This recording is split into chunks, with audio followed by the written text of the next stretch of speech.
Hi guys, welcome back to another episode of ISO.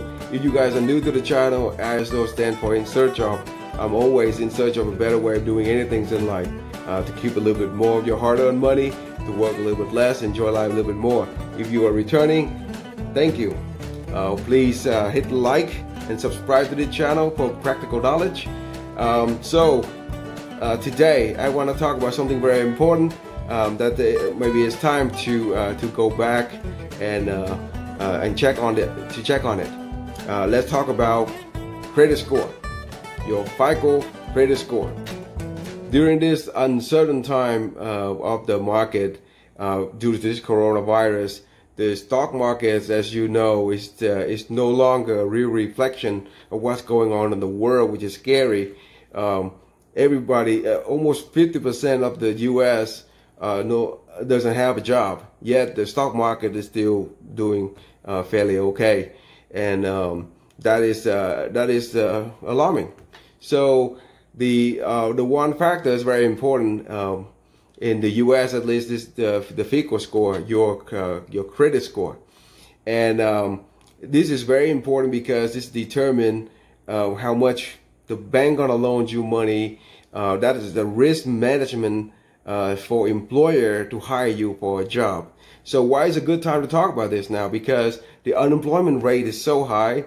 A lot of you are out there looking for a new job to refinance your loan or to apply for different kind of credit card to help you out throughout this hard time. So it is important to talk about this topic. This is called the risk management tool, like I said, for a lot of employer, a lot of financial institution. So it's it's important for you to understand how this score is measured. And remember that we have three credit agencies, and each one of them measure this score a little bit different. So, but across the board, it is a management tool, a risk management tool to show the potential employer or lenders that you are responsible or not. That's just a brief idea, right? So let's get to it. Factor one, whether or not you are a on-time payer. So make sure that you pay your bill on time. If you are a new college kid, the first day of your orientation, all the banks are gonna be there. They're gonna give you all this little bag of goodies and give you this application for loans and credit cards. And no, guys, it's not free money. I don't want you to learn that the hard way. It is due after that 30 days.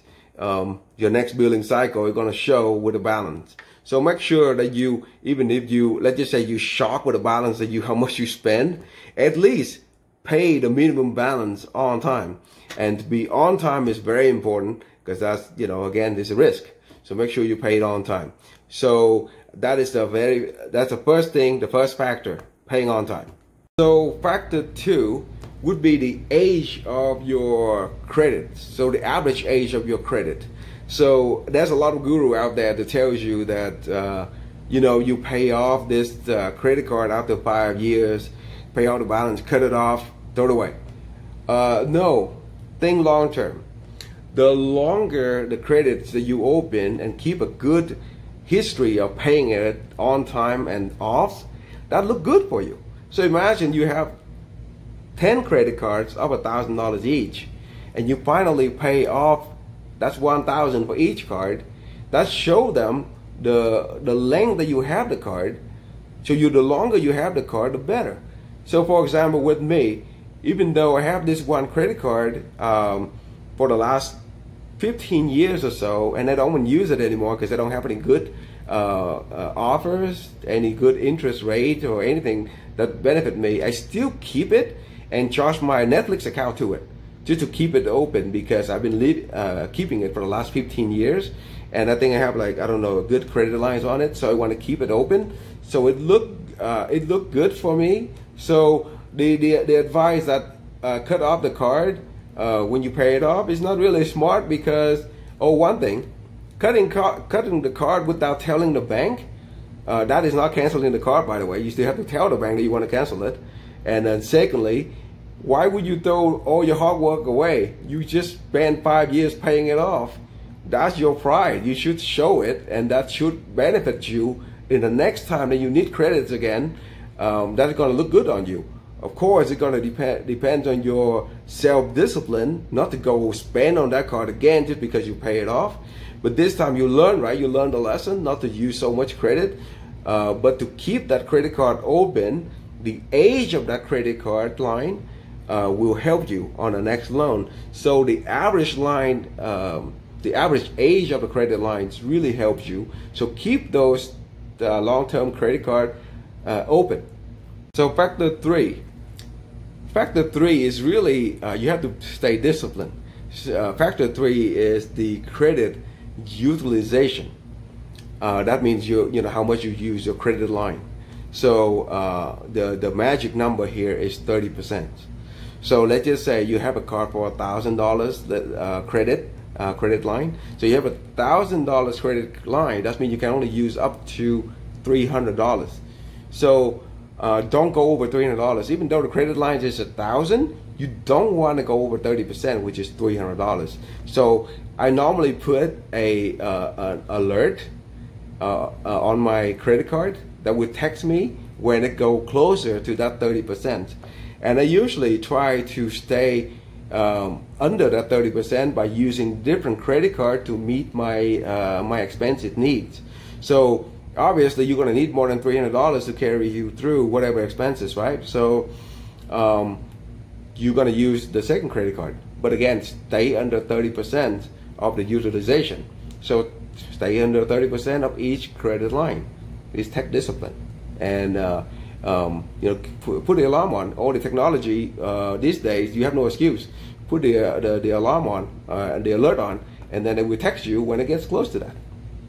Factor 4 is the total accounts you have. So back to my point again, if you already pay off certain credit card accounts after so many years, keep it open, because that, along with your other credit cards, will show the potential lender that you have this much of balance. And the discipline that you show for credit utilization, the previous point that I mentioned, will show them that's how responsible you are and how aware you are with your financial situation. So if you have, for example, you have a line of credit from your bank, keep that open even if you don't use it. Keep that, so that way it will show on your total balance of credit or total credit lines such a large number, and it will make it easier for the bank to see whether or not just lend you the money. Like I said from my other example, if you have $10,000 across the board of all your credit card, and all you need is $5,000 to buy this car, it would be so much easier for the bank to say, okay, you're good, you're responsible enough.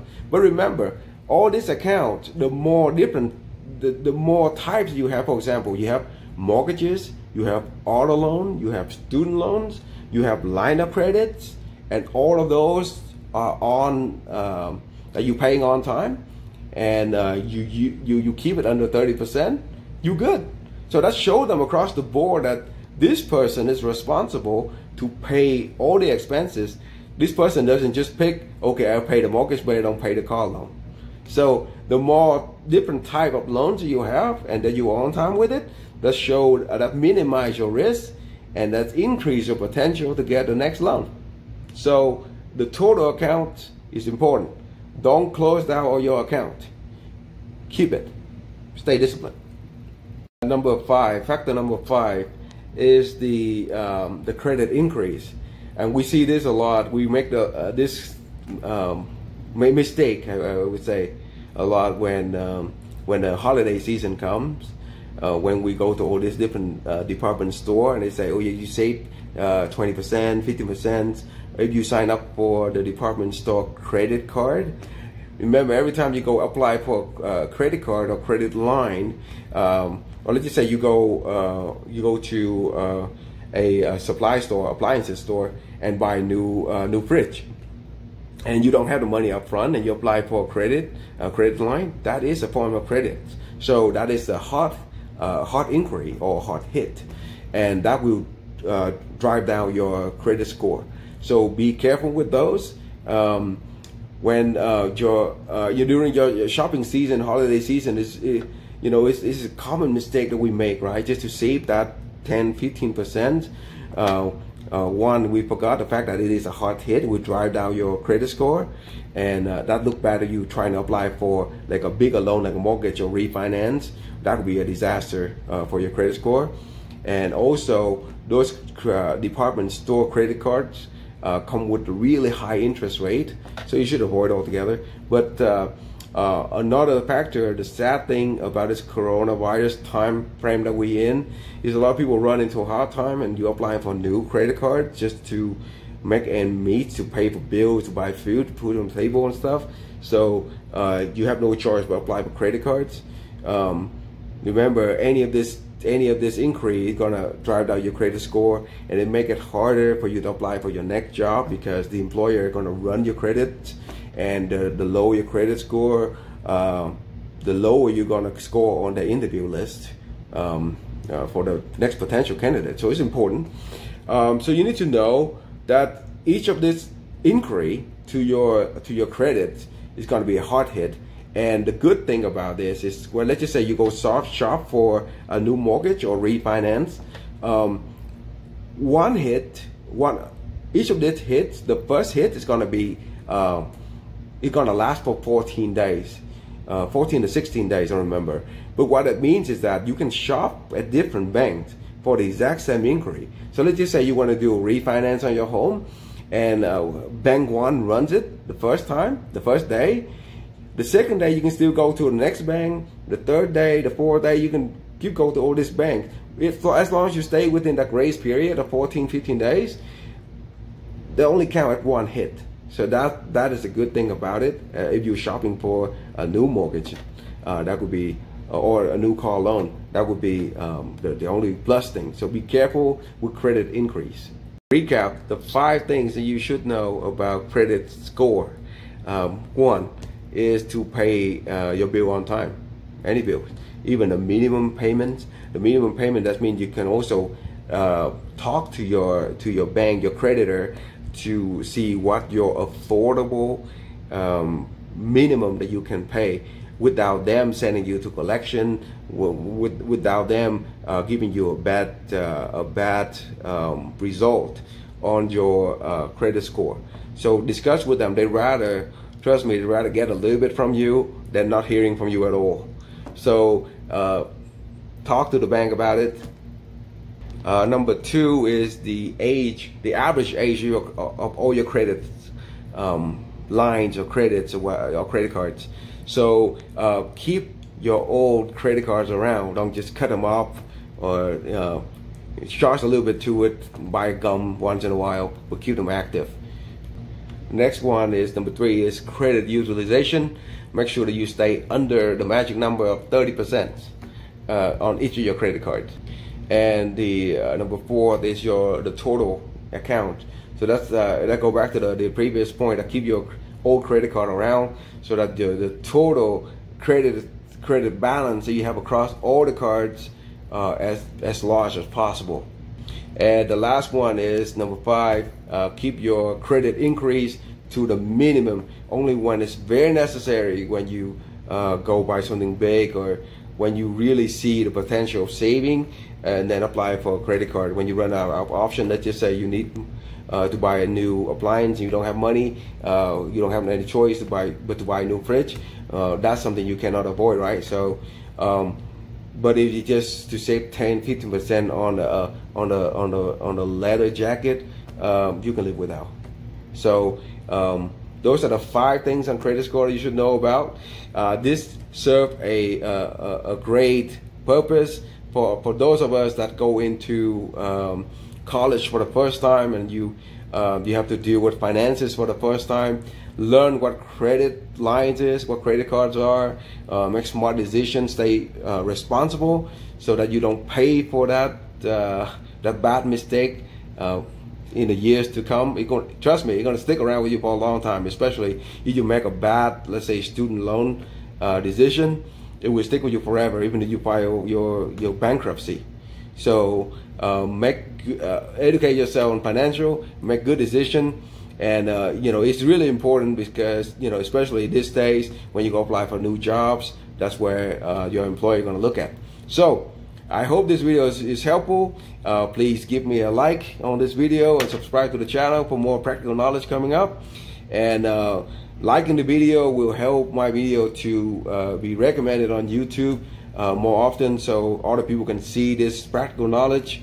And let's share it with one of your friends, right? So please share my video, and thanks a lot for watching, guys. I'll see you next time. Stay safe.